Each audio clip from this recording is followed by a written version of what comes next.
Another story I heard about myself. This one happened in high school. We had this teacher in high school whose kid went to our high school. His name was Mr. McNamara, and his son Jake McNamara went to our high school. He was a sophomore when I was a senior, so he was 2 years behind me. And Mr. McNamara was an asshole. And one weekend, he and his wife decided to leave town, which you should never do if you're an asshole. And Jake McNamara decided to throw a party at the teacher's house. Hooray! And everyone around town heard about it, and we all got up individually and thought, okay, let's go over there and destroy the place. I walked into this party, everyone I had ever met was there, and everyone was drinking like it was the end of the world.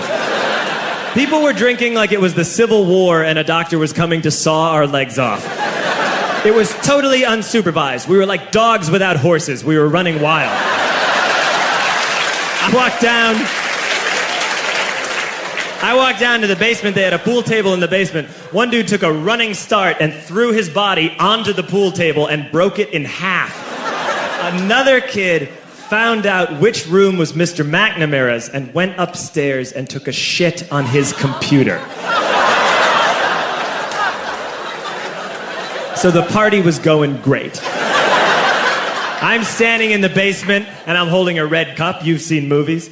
And I'm standing there and I'm holding a red cup and I'm starting to black out. And I guess someone said like, something, something, police. And in a brilliant moment of word association, I yelled, fuck the police!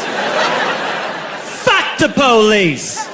And everyone else joined in. 100 drunk white children yelling, fuck the police. With the confidence of guys who have like already been to jail and aren't afraid of it anymore.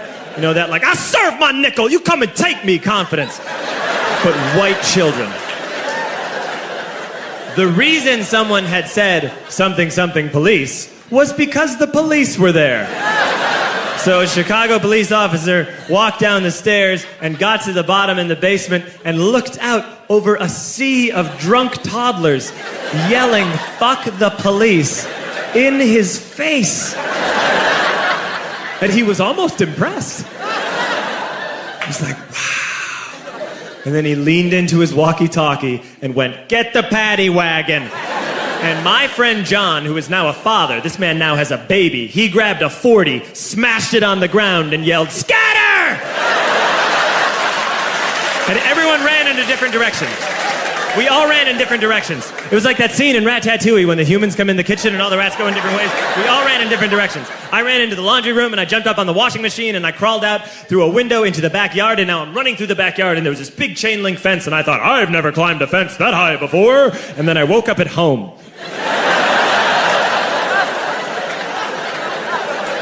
On Monday, I went to school because that's what we did back then. And I'm walking into the school building, and who do I see but Jake McNamara? And he says to me, hey, were you at my party on Saturday? And I said, no. You know, like a liar. And he said things got really out of hand. Someone broke the pool table. Someone took a shit on my dad's computer. But the worst thing, he says, the worst thing is that someone stole these old antique photos of my grandmother, and my parents are freaking out about it. And I had that thought that only blackout drunks and Steve Urkel can have.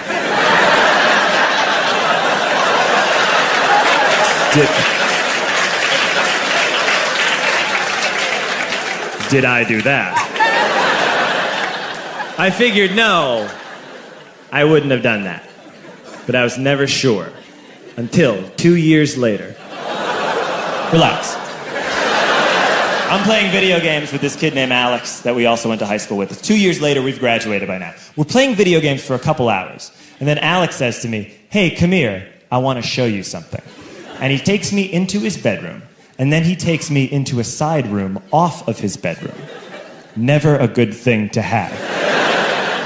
And he shows me a tiny room that is covered wall to wall in stolen antique photos from different people's parties over the years.